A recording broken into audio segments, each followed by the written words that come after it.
undivided India, then you shall be a citizen of India. But that was not the only thing. I had to become a resident of India. I had to come to India 6 months prior to July 1948. And if I came to India 6 months prior to that, I would have been a citizen of India. So residence, ordinary resident, bona fide residence is an essential element for being a citizen. For those who came after the 19th of July 1948, they had to file an application before an appropriate authority. And in that application, before they filed it, they should have been resident in India for the last 6 months. They too could not get citizenship. So that's the basis and the foundation of citizenship. That's why Mr. Chidambaram asked, who has advised you to do all this? Who has advised you? Who has given you that opinion from the Law Ministry and of the Attorney General? None. Let me tell you something else now, sir.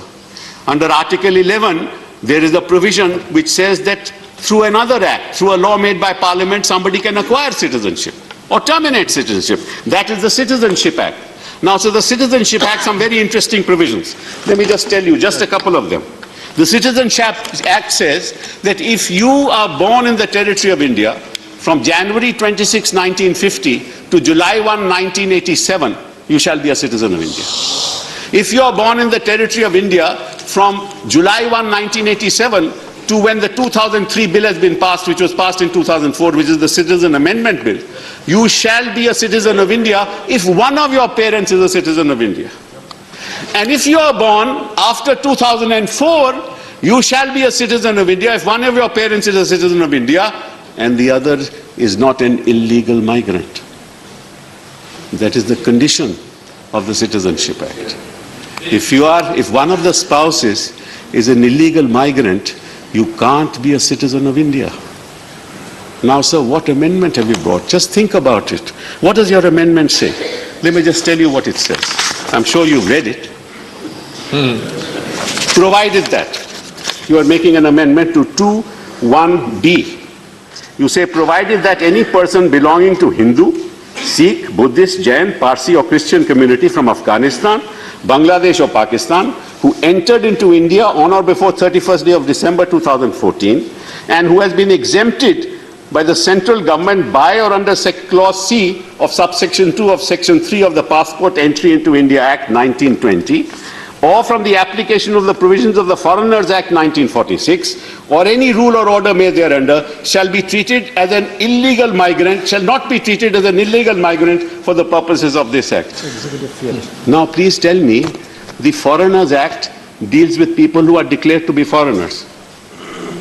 The Passport Entry into Act deals with people who have entered into India without a valid document. And now in your objects and reasons you have said that these are all people who have been persecuted. Where is the provision for persecution in the Act? There is no provision for persecution.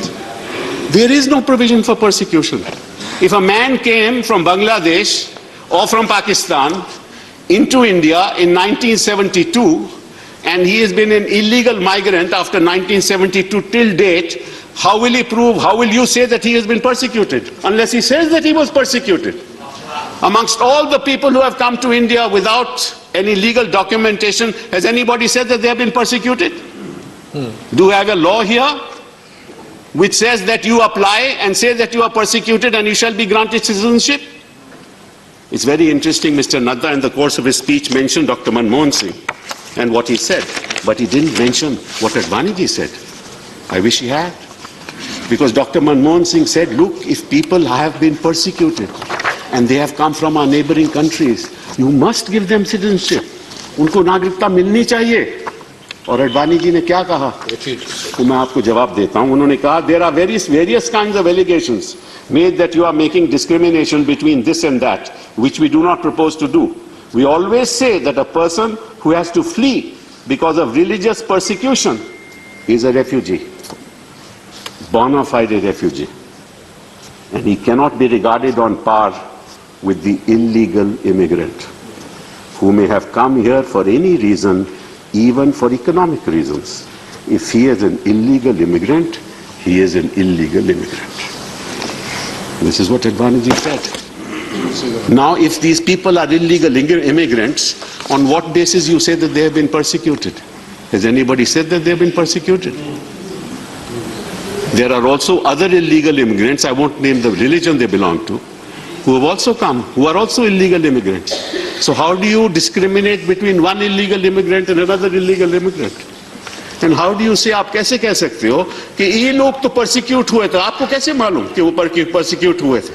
मैं उदाहरण देता हूं, एक शख्स यहाँ 1972 में आया, 1972 में आया, उसके 2-3 बच्चे हैं, उसकी मृत्यु हो गई, आज वो है नहीं, उसके बच्चे कहते हैं मुझे सिटीजनशिप दो, आप कैसे दोगे? जिसकी मृत्यु हो गई वो तो कह नहीं सकता कि भाई वो प्रोसिक्यूट हुआ था, उसने कभी पहले कहा है भी नहीं, तो बच्चों को सिटीजनशिप कहां से मिलेगी? किस आधार पे दोगे आप? वो मापदंड क्या है? किसी ने कोई कहीं गया है, बोला है, इन ये जो लाखों लोग हैं जिनकी आप बात करते हो, 19 लाख, चलिए 19 लाख की बात करते हैं, उनमें कितने हिंदू हैं? 5 लाख है, 6 लाख है, 10 लाख है, 12 लाख, उसके बारे में बात नहीं करूंगा मैं, लेकिन किस ऐसे हिंदू ने कहा है कि मैं परसिक्यूट हुआ था? आपको साहब बड़ी गलतफहमी है, उन्होंने मालूम क्या कहा है अपने लेगेसी पेपर्स में कि मैं तो यहां का रहने वाला हूं। उन्होंने सब डिक्लेरेशन दी है कि मैं तो यहां का रहने वाला हूं, आप उसको इस विधेयक के द्वारा झूठ बुला रहे हो।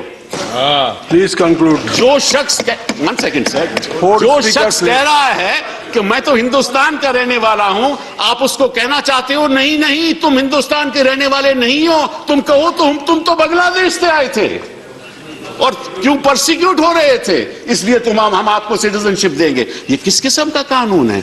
आप क्या कर रहे हो संविधान के साथ? आप धज्जियां उड़ा रहे हो संविधान से।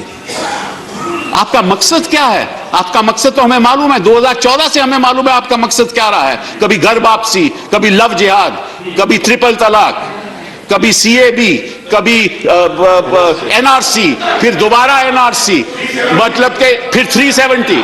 आपका लक्ष्य हमें मालूम है, आपका लक्ष्य मालूम है, आपका नजरिया भी मालूम है। आप नाम से, किसी के नाम से पता करना चाहते हो इस देश में वो रहेगा या नहीं रहेगा। आपने एक बड़ी आपत्तिजनक बात की शुरुआत में, आपने कहा कि वो जो मुसलमान यहां हैं उनको डर करने की जरूरत नहीं। किस मुसलमान के आपसे डर है? हिंदुस्तान का कोई मुसलमान आपसे डरता नहीं है।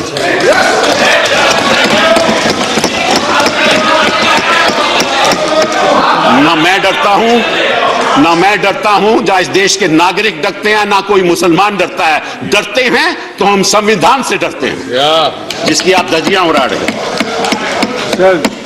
दूसरी बात sir, just I'm just finishing. Just my third. There are 4 more speakers from your party. Sir, few minutes. 4 more. Just give me. Just third point, sir. They are targeting a community without naming it. In this bill, they are targeting a community without naming it. It violates the basic structure of the Constitution. It is divisive and exclusive. It will destabilize our polity, and 18 to 20 million people will not trust us. It weakens the foundation of our culture, of our beliefs, of our ethos. It has consequences that you can't even imagine. And this is part of your political strategy. The last thing I want to say, sir, is this, that this is legally tenable and legally reprehensible, morally reprehensible. Those who have no idea of India cannot protect the idea of India. Don't convert this Indian Republic into a Jurassic Republic where there are 2 dinosaurs. Thank you. Thank you. Before I call the next speaker, this is for information of the leader of the Congress party that only 17 minutes left for the remaining speakers of your party. So accordingly the time will be allocated. So Ms. Saroj Pandey. धन्यवाद उपसभाध्यक्ष जी। मैं आज इस नागरिकता संशोधन विधेयक के समर्थन में खड़ी हुई हूं और आज में संसद में ये एक ऐतिहासिक दिन है। इस ऐतिहासिक दिन के अवसर पर मैं इसकी भागीदार हूं और मुझे इसमें हिस्सा लेने का अवसर मिला है, ये मेरे लिए गौरव का विषय है। Hello, excuse me.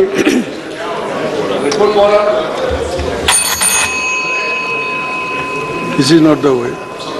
पिछले 6 One माह lady से is speaking, one lady is speaking, you should honor him. Bharat की संसद में जिस प्रकार से निर्णय हुए हैं, ये भारत को आगे बढ़ाने वाला कदम है।